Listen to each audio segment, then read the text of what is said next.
Bertie the Bat lives at the top of a very old clock tower. He's got a round, rather fat little body and very big ears. His hearing is so good that he can hear a penny drop half a mile away. He also has beautiful dark-coloured wings which he sometimes wraps around himself like a blanket. Bertie likes singing, and he has an amazing voice for a creature of his size.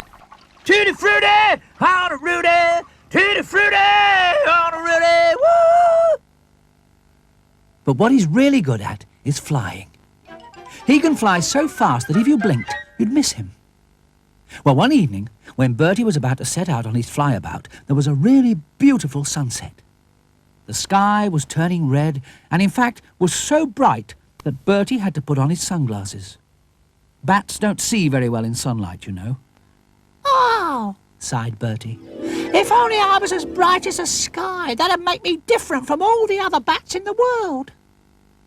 Far, far up in the sky, he could see a tall, thin man with a bald head sitting on the corner of a fluffed-up cloud.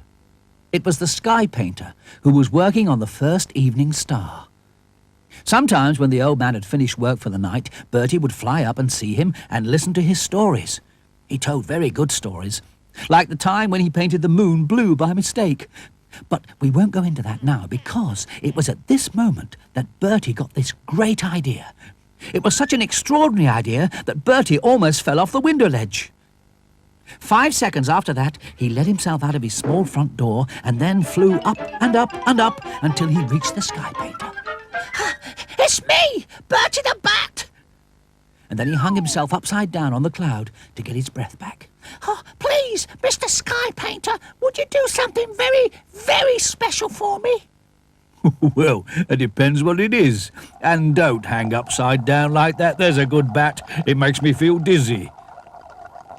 Bertie swooped down onto the edge of the sky painter's bag. I want to be as bright and beautiful as the skies you paint, so please, would you paint me? The sky painter was so astonished that he nearly dropped his paintbrush. And then he put back his bald head and laughed and laughed and laughed. Oh, that's the funniest idea I've ever heard. Yeah, but please, will you do it? Well, the sky painter thought about it for what seemed a very long time to Bertie, and then he said, Well, why not? I've just about got enough paint for a little bat like you, and at least my colours won't fade on you. My sunsets only last 5 minutes, and my rainbows, hardly any time at all. Right, stand up straight, spread your wings, and shut your eyes. Bertie did as he was told, and the sky painter swirled around all the mixed colours he got at the bottom of his paint tin. Then he got out his smallest paintbrush and set to work. There, he said at last. You look different, all right, young Bertie. Now off you go and fly very carefully because the paint's not quite dry yet. Oh, thank you. I've enjoyed it. Bye-bye. Bye-bye. Well, Bertie flew home very, very carefully.